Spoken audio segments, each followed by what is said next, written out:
And now, here's your host of Shaping Success, Wes Tankersley.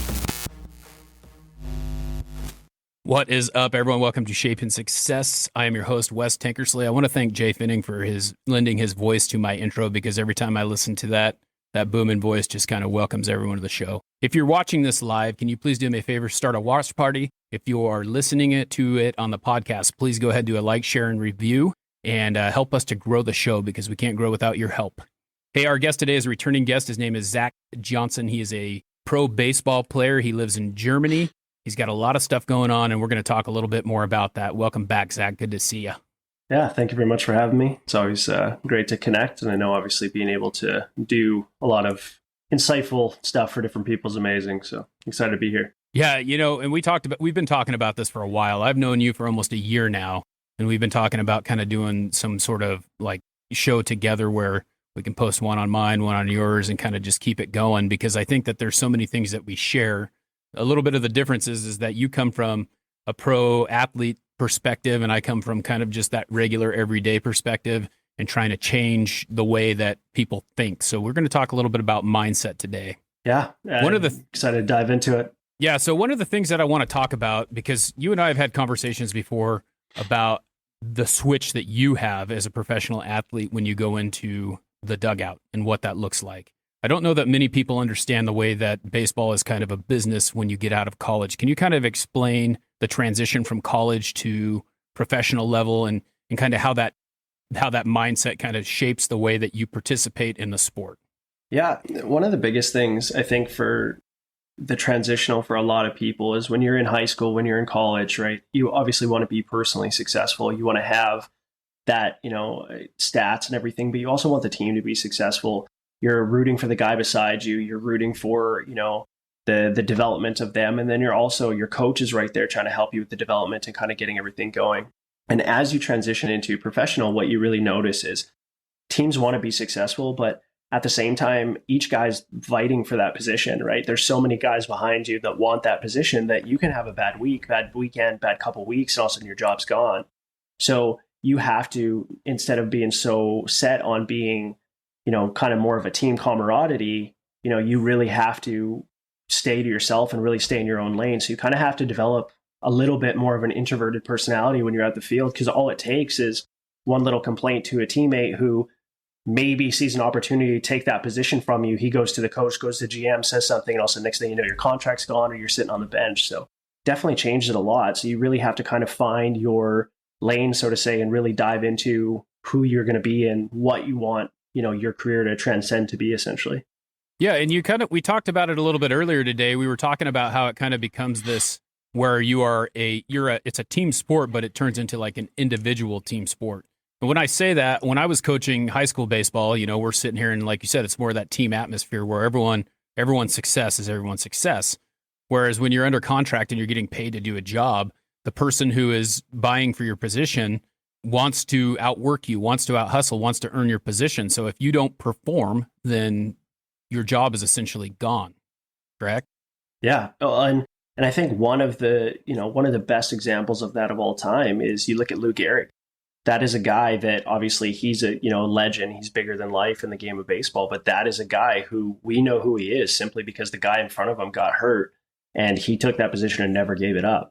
If that wouldn't have happened, none of us might know who Lou Gehrig was, right? And so to think about that, that really puts it in perspective. Somebody that was that talented and was that, major in the spectrum of the world with what Lou Gehrig's disease has become connected with ALS, and it's done some amazing things down that road. That almost didn't happen, right? And if it can happen in that situation, it kind of really puts it in perspective. No matter who you are, there's a chance your position might be gone and somebody might just step in. So yeah, it really does become an individual team sport where, you really kind of are on an island. And what's really interesting is you'll see a lot of the pitchers will communicate and befriend the position players instead of their fellow pitchers, because they don't want to have that camaraderie and maybe slip up. Whereas the same thing, it's kind of outfielders will stick with pitchers. Outfielders and infielders will be friends, but outfielders typically aren't friends with the other outfielders. It's really strange dynamic. Honestly, it's very different. And you, for your professional career, you've played a bunch of different positions. You talked about kind of, I think you called it like the grease guy, the guy who could play anywhere. You could pitch, you could catch, you could play in the infield, outfield. How does that kind of play into that? That's got to be a tough situation when you're a professional athlete and no one really, you kind of probably have to learn to be kind of a loner at that point, right?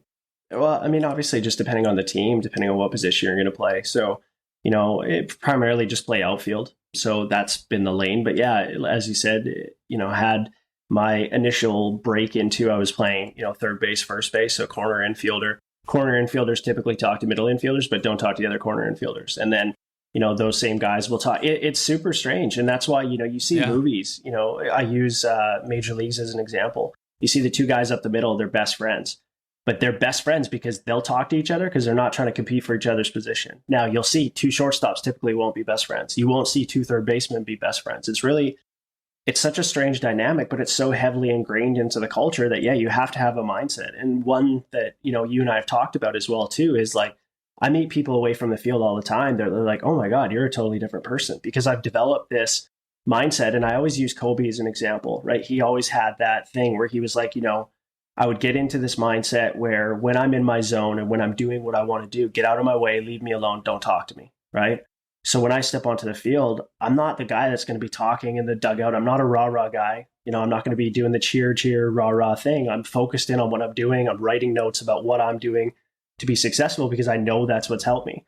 The times when I've, shifted away from that is when I haven't been successful. So you really have to develop that mindset where you kind of go into that locked in zone. Some guys can be the clown, right? Of course, every team has that guy.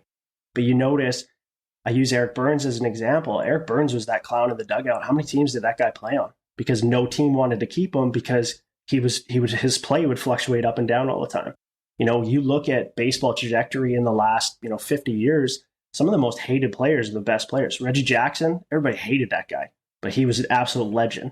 Mickey Mantle wasn't, all that well liked. Barry Bonds, for an example, I know you're a Giants fan, use him. Everybody hated him. Him and Jeff Kent hated each other. But the thing is, they had that same mindset. And then the funny thing is, everybody only talked about them at the field. There's lots of stories about them away from the field talking and being friends. So it is such a unique dynamic. And it's definitely helped me learn a lot about myself and obviously transition into a lot of the stuff that we've talked about that I have going outside of baseball as well. Yeah. So before we get to that, because I want to talk about kind of what you're doing, because we're kind of with COVID, it's kind of adjusted your situation just a little bit over in Germany.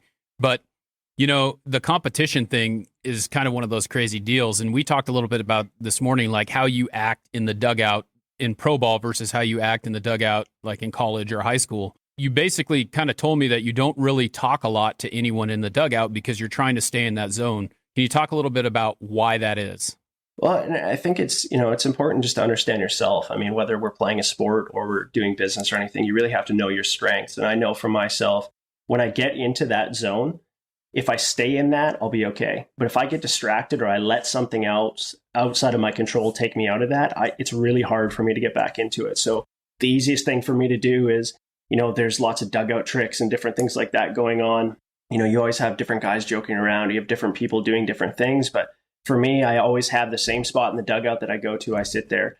And usually after, first 3-4 games playing with a new team, they recognize that and they just leave you alone, right? And that is something that in college, right, you're sitting there, you'll have coaches coming at you or players coming at you, oh, be a team guy, get up, do whatever. And it's like, no, man, like, leave me alone. I need to do my own thing. Whereas in pro ball, everybody's kind of understanding, like, that's what's going on. Whereas some teams, you can definitely tell where they've a lot more veteran players. The veterans pick that up right away and they kind of almost cater or bring the rookies or younger guys along. Where if it's a young team, you'll see that's why a lot of teams aren't successful, because they have so many young guys that don't understand that. And you'll see, I'm going to use them as an example. Toronto Blue Jays have one of the youngest rosters in the big leagues right now. They're not successful because they're joking, they're jumping around all the time. What's great, they'll hit a big home run, and then the next inning, because they're riding that high and every other team is just staying level like this, the other team will come back, score a couple runs, and they'll lose, right? Because you can't, particularly as you know in baseball, if you ride that emotional roller coaster, the other team that stays level is going to beat you. So it's like you have to find whatever it is for yourself to stay locked in.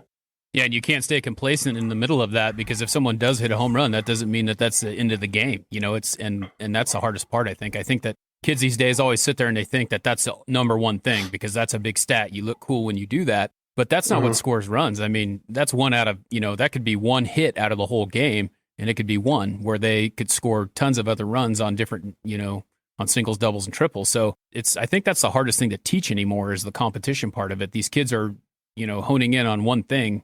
And it was funny when you were talking to me about, first and third baseman or the person behind you, because I remember when I was in high school, I was always looking at the guy in front of me. I was always the second string guy. I could hit really well, but I wasn't a very good fielder. And I'm the backup first baseman, but I'm the designated hitter, right? And I want to play first base, but the guy in front of me is better than me. And so I'm always doing everything I can to try and get that guy's position, which is kind of what happens in pro ball, except for now money's tied to it, right? Well, and what's so interesting too, and kind of just alluding on something that you were saying there, I've literally heard in the dugout, whether it been like I suffer an injury myself or, I'm just sitting out for a couple games because, we're on a bit of a hot streak and coach is trying to keep everybody fresh for playoffs, whatever the situation is.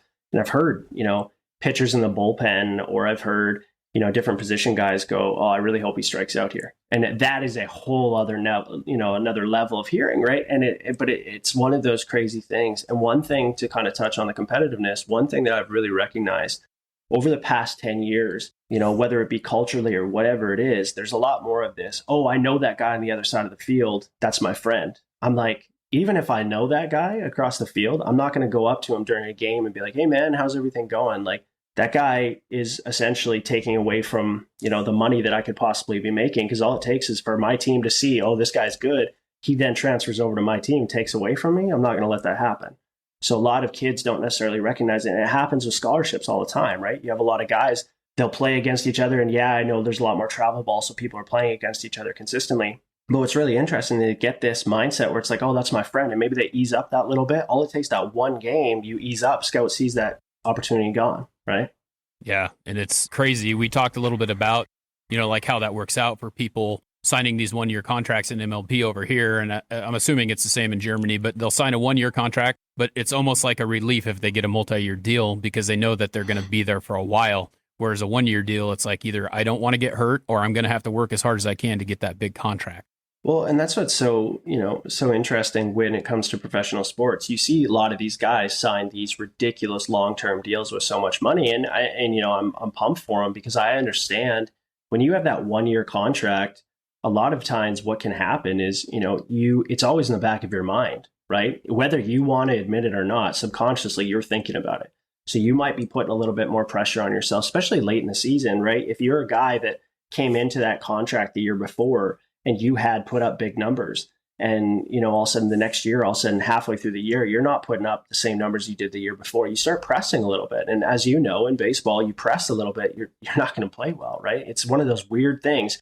You have to be focused, but you also have to be relaxed. It's a strange dynamic to be able to get yourself into it. And so it's really, it's really difficult to be able to find that balance. But with a 1-year contract, again, like, you're looking at it going, they might be shopping somewhere else. And that's also one thing that I think a lot of people have to recognize. Like you said, it is a business, right? So oftentimes teams are vying for other guys behind the scenes. I know there's a lot of tampering rules and different things like that, but guys will be talking to you halfway through the season.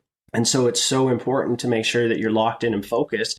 And that's why multi-year deals, you'll see guys that sign those typically have way better numbers in their first 3-4 years of their deal if it's a 5-6 year deal, because they're not concerned about that. Where a guy that signs a 1-year bridge deal, he might come out roaring, put up huge numbers early, but then late in the season, he's pressing, so his numbers drop off, or adversely goes the other way, right? It's the same as anything. If you're comfortable, you're going to be a lot more successful. Yeah, and I think it's just amazing, that's the way that it works. But you don't think of that as a person from the outside looking in on a professional athlete. You look at the guy who's out there just working, he's playing a game, and it's always a game to you. It's not something that, it's like, oh, that's a game. It's not a job, where you have had to make that switch that it is a job because you're actually getting paid to perform just like you are in any other job. So speaking of that, one of the big things that we talk about a little bit is COVID right now is kind of put you in a position, being where you're at, where you might or might not have a job in baseball anymore. Obviously, the goal is to continue to play baseball because that's what you want to do. But there's no idea of when what's going to happen, when baseball is going to be back to normal and all that stuff. How are you dealing with that? What's your thought process on what's going on with baseball in Germany? I think they're going to have a season here in the USA, but a lot depends on numbers. What's it looking like over there? So at the moment, the season was set to start the end of March, as it usually does, and then obviously run through September. But right now it looks like probably the end of May start. So we'll see kind of what happens there. Again, it's one of those things, control what you can control, right? Don't get too caught up in it. So for myself, just kind of really focusing on staying on top of the knee, making sure that fully recovered from the knee surgery last year, just making sure I'm in shape, making sure that when the season does come around, I'm ready to go. And yeah, just kind of staying on top of my mindset. So I'm not letting it bother me because, it's so easy to look and go, kind of get down because there's, the waning possibility. So just kind of staying on top of that every day, whether it be doing breathing, going for walks, runs, getting outside, doing some grounding exercises, whatever I'm doing, just make sure I'm staying on top of my mentality. Even though you're a pro athlete, you continue to work on the side and bring in revenues in other ways, which is great because you're not playing now, right? So you're able to make that happen this way. Can you talk a little bit about what you're doing right now while you're waiting for baseball to start up again? Well, and I think that's one of the biggest things that there's an illusion for a lot of people that when you are a professional athlete, that's all you do.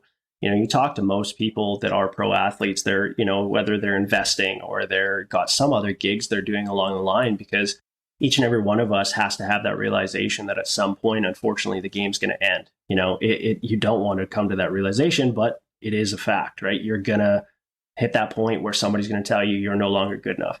So by kind of setting myself into that mindset of obviously staying focused and everything, but also understanding, like you said, during COVID, I can't just sit back and rest on my laurels and go, oh yeah, I'm going to wait for baseball. So I started, diving into, obviously I have my own podcast, as you alluded to earlier, which has been going great. And then I've been able to get involved with some different companies.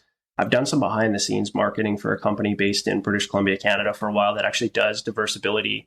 And they actually help people with mental and physical disabilities with outreach programs and kind of helping them, which obviously during COVID is so important because everybody's missing that connection to the human element, right? Everybody's looking to what is going on and, where is everybody at and kind of staying on top of mental health. So it's so important. If you're a person that is already down that path of self-improvement, whether it be by looking at reading, doing journaling, doing meditation, doing breathing, whatever it is, all your self-improvement practices, it will just kind of help heighten all of that and really kind of take it to the next level. So definitely something I'm really excited for.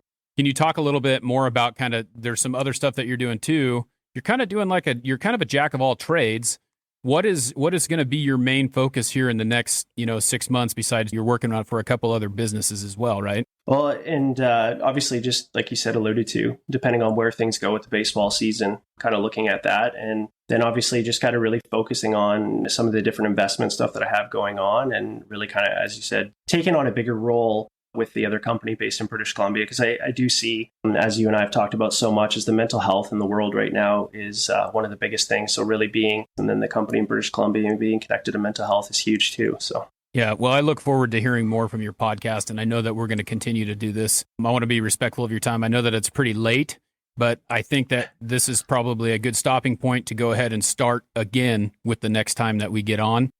I think that we should probably make this, maybe a 4-time series once a month. And I look forward to kind of making that go because I think that you have so much information and I think that we have great platforms to kind of share that and help other people grow. Mindset's something that's really important to me. I know that you're reading a lot of books. I try to read as many as I can. Can you leave us with one that you would really think that would be a good one to start with mindset? I have 3 that I'll mention about. So one, if somebody's kind of looking for kind of that jump start to maybe look at things in a different perspective, is the 5 a.m. Club by Robin Sharma. It's a great book. The one thing that I really like about it is he curtails the story through a story of characters. He has a few characters that go through the self-development journey with you as you're reading. And it's quite an easy read to do. Jay Shetty's Think Like a Monk is great for people that are kind of looking for a different perspective. And I really like how he takes the monk practices and puts it into real life, so to say, that isn't at a monk chapel or temple. And he's putting it into everyday with social media and different things like that. And then the last one would be for people that are kind of just really looking for, a release of different things like that daily. It's 365 Days of Daily Stoic. It's by Ryan Holiday. Every single day, it's just a little expert of, kind of how to stay centered in the moment and kind of how to just really not focus too much on the external, to kind of just really focus on the external, because we can't control what's going on in the government. We can't control what's going on outside. We can only control what's going on in our own bubble. Well, that's exciting. I look forward to, I think I'm going to look into that 5 a.m. club. That's been something that's always been like, every time you mention that one, I'm like, hey, I need to check that out because I'm up at 5 a.m. every day. So I need to get in on that. You know, Atomic Habits was a great one for me to listen to and help me kind of learn how to stack those habits. You always have great recommendations. If anyone wants to find you or your podcast, can you kind of tell us where we can get you at? Yeah, the podcast is on every podcast platform. So iTunes, Spotify, all the big ones. Check it out. It's called the Limitless Possibilities Podcast, as well on Instagram and Facebook at the Limitless Production. And then just being able to reach out via email, which is the lppproduction@gmail.com. And Zach is very responsive with responding to people, as am I. If you have any questions, if you want to get in touch with him and you can't get a hold of him, hit me up. Check me out on Instagram. All the stuff will be linked in the show notes, so you'll have an easy time finding him. Zach, I want to say thank you for taking the time. I'm glad it's not 3 a.m. like it was the last time for you. So I know you're probably not going to go to bed right now, but good luck with that if you are. I appreciate it. Thanks a lot, Wes. All right, everyone. Well, thanks for tuning in to the special edition with Zach Johnson, returning guest. I hope that you have a great day. Until next time, I challenge you to find the shape of your success.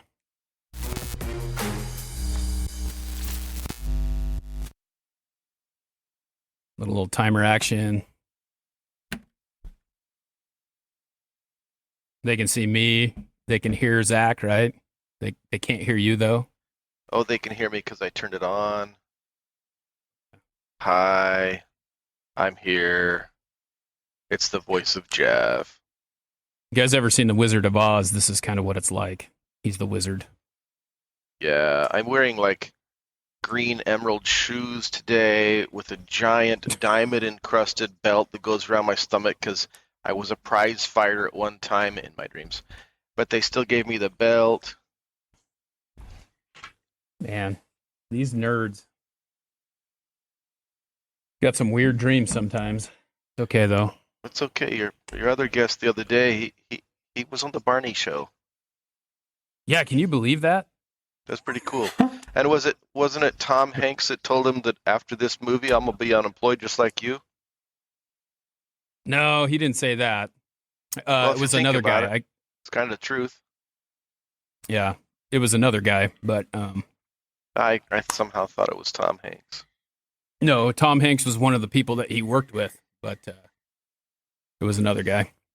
Well, I mean, he was right though. You know, really, every actor is partially employed, part-timers, and after that 2-month stint, they're out of work. Yeah. Yeah, and that's kind of, I mean, I look at it this way. It's kind of like my job. It's like a commission job, It's the same thing. You have a job for a little bit. There's a contract. If the contract runs out, then you're done. Same as baseball, man. Yep. Very true. Mm-hmm. Which is why we're going to be talking to a baseball dude today in only 5, 4, 3, 2, 1, go.